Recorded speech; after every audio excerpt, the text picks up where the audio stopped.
रहस्यमयी आवाजें। शहर के किनारे पर एक पुराना जर्ज स्कूल खड़ा था।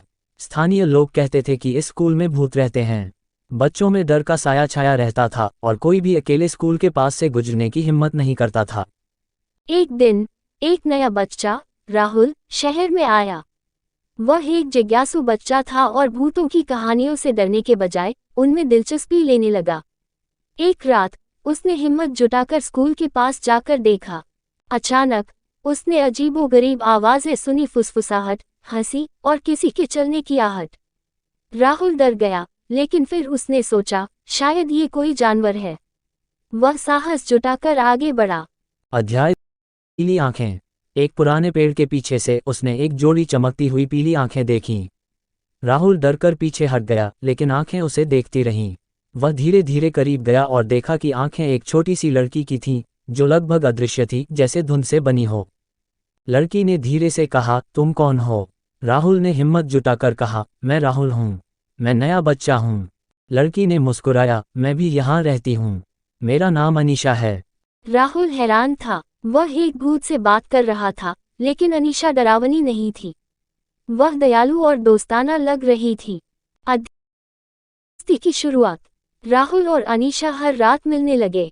अनीशा ने राहुल को स्कूल के बारे में बताया, पुराने खेल मैदान जहां बच्चे खुशी से खेलते थे, और पुस्तकालय जहां किताबों की मीठी खुशबू रहती थी। उसने उसे बताया कि कैसे वह स्कूल में बहुत खुश थी, जब तक कि एक दुर्घटना नहीं हुई और वह यहीं फंस गई। राहुल ने अनीशा को अपने बारे में बताया, अपने दोस्तों के बारे में, अपने स्कूल के बारे में और अपने सपनों के बारे में। अनीशा ने उसे सुना और उसे प्रोत्साहित किया। उसने उसे बताया कि वह एक बहुत ही अच्छा लड़का है और उसे अपने सपनों को पूरा करने के लिए कभी हार नहीं माननी चाहिए। अध्याय को याद करना। धीरे धीरे राहुल और अनीशा की दोस्ती गहरी होती गई। राहुल अनीशा को याद करता था और अनीशा राहुल के साथ समय बिताने का आनंद लेती थी।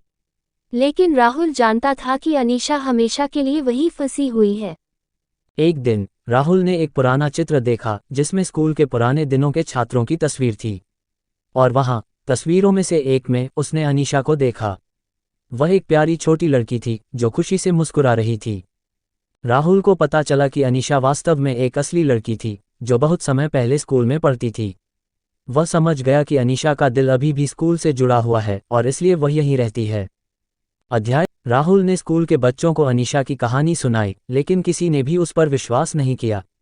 उन्होंने कहा कि वह बस डरावनी कहानियां बना रहा है। लेकिन राहुल ने हार नहीं मानी।